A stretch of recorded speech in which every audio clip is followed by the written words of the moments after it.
ఊర్లో బిత్తరనా కొడుకున్నాడు, వానికి ఏదో రకంగా అగ్గి రాసేయాల. అగ్గి రాసేసామంటే అట్లా ఇట్లా బెదరకూడదు.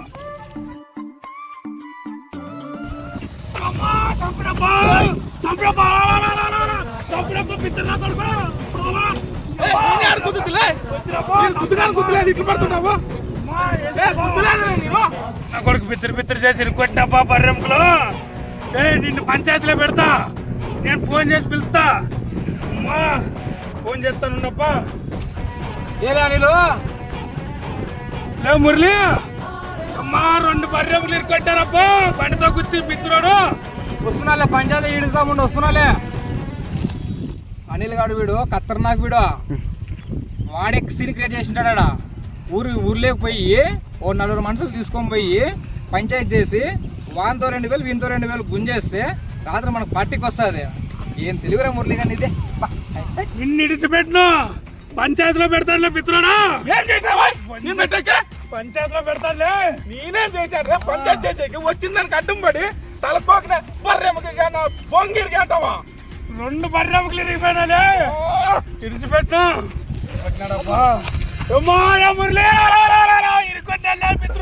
ఏం అడ్డుకుతున్నావు? నేను గుద్దా గుద్దలేదులే, నడాలి బెండ్ అయిపోయినాయే నీ పాస్ కూడా.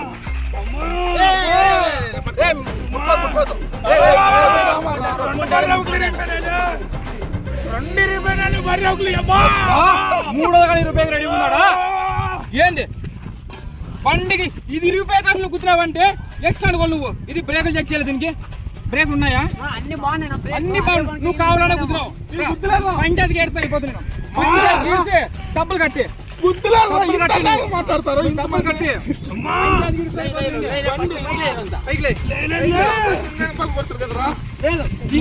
ఇది గట్టి బాడీ 3 ఎముకలు ఇరిగిపోయినా కాబట్టి ఇది ఇరిగిపోయింది. ఇది ఇరిగిపోయిందని గుర్తున్నామంటే నువ్వు ఏ రకంగా వచ్చి గుర్తుండాలా?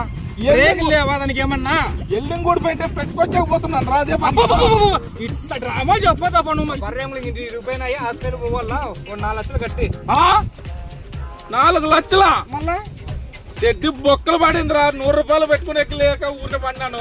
పంచాయతీకి వెళ్తాం. అవన్నీ ఏమవుతుంది? పంచాయతీ చేస్తారు వాళ్ళే.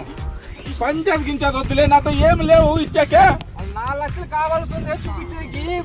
3 బర్రెముకలు 2 ఇరిగిపోయినా 3 వంగింది. ఇట్లా అంతా డ్రామా లేవాడు దుడ్లు తీసుకున్నాకే. డ్రామా ఎట్లా నొప్పి చూడు. ఆ నొప్పి నీకు తెలుస్తుందా? నేను చెప్పినా బాగానే ఉంది కదా. ఇప్పుడు హాస్పిటల్ పోతే బర్రెమ్మకి 50,000 కాదు, 50,000 బెడ్ ఫీజు కాదు అప్పుడు ఇక్కడ.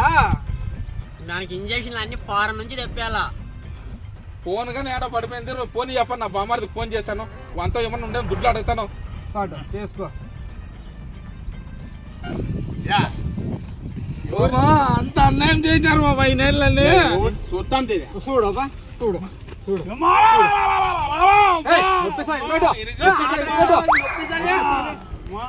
డ్రామాలు ఆడుతుంటారు. నోరు కొట్టుకుంటారు. వాడి యాక్టింగ్ కింగ్ మామా. ఏం యాక్టింగ్ కింగ్ లేవు వాడు. ఏం వీడేమంటున్నాడు మధ్యలో మంచి? వాడు 4 లక్షలు అడుగుతున్నాడు. నేను 50,000 ఇస్తున్నట్టు యాడ లేదు. 50,000 అంటే ఎట్లే? ఏమని ఒప్పుకున్నావు? ఏమన్నా ఇంకేం మాట్లాడలేదు వాళ్ళ? లేదు, వాళ్ళు 3 లక్షలు. ఒక బర్రెముకు 1 లక్ష అంట. వానికి బర్రెముకి ఏమి 3 లక్షలు అడుగుతున్నారు. వానికేం బెందు పడినా ఇట్లా సరిగ్గా గీసుకుంటాడు మామా వాడు. గీసుకుంటాడు. వాళ్ళ మామ అంతకింటే కొట్టినంత కాదు.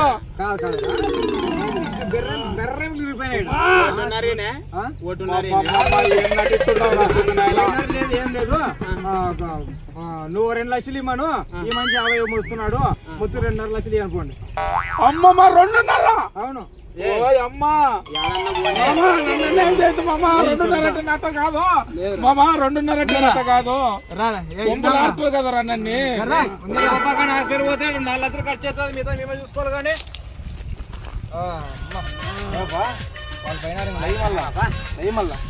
అమ్మయ్యా ఇప్పుడు మనశ్శాంతి అయిందిరా. నాకు కడుపు నిన్న పూజింటా. చిత్రాన్ని కాదు, నాకు మనశ్శాంతి అయింది. మాట్లాడినాను. తలాకి 50,000 ఎంత తీసుకోకపోండి, నా కడుపు నిండి పూజింటా. నేను మనశ్శాంతి అయింది చాలు. ఇలాంటి అమాయక ప్రజలను చూసి ఏం పని చేసే చేత కాక ఇలాంటి నాటకాలు కానీ చేసి వాళ్ళ దగ్గర డబ్బులు వసూలు చేసి తినే వాళ్ళకి చాలామంది ఉన్నారు. అలా కాకుండా అందరూ పనికి పోయి బాగా చేసుకొని ఎవరు మోసం చేసుకోకుండా సంపాదించి తినాలని మనస్ఫూర్తిగా కోరుకుంటున్నాను. అలాగే బైక్ మీద వెళ్ళేటప్పుడు చూసుకొని కొంచెం జాగ్రత్తగా వెళ్ళండి. ఎందుకంటే నెమ్మదిగా పోయే వాళ్ళు ఉంటారు, కొద్దిగా ఆరోగ్యం బాగాలేకున్న వాళ్ళు ఉంటారు. కొద్దిగా చూసుకొని డ్రైవ్ చేసుకుంటూ వెళ్ళండి. మధ్యలో Bye, friends. బాగా తెంపండి ఫ్రెండ్స్. ఇట్లా అక్కడ ఇక్కడ చెప్పి అట్లా ఏం తెంపొద్దండి. ఇట్లా మాముంటే 2.5 లక్షలు పెట్టుబడి పెట్టి మా న్యాయమో అన్యాయమో తెలుసుకోకుండా ఫ్రెండ్స్ అందరూ బాగుండాలి. ఒకసారి చూసి ఆలోచించండి పక్క న్యాయంగా చెప్పండి. సబ్స్క్రైబ్ చేసుకోండి ఫ్రెండ్స్. గంట కొట్టండి. కట్టండి నాకు దావ చూపించండి ఫ్రెండ్స్ ఫస్ట్.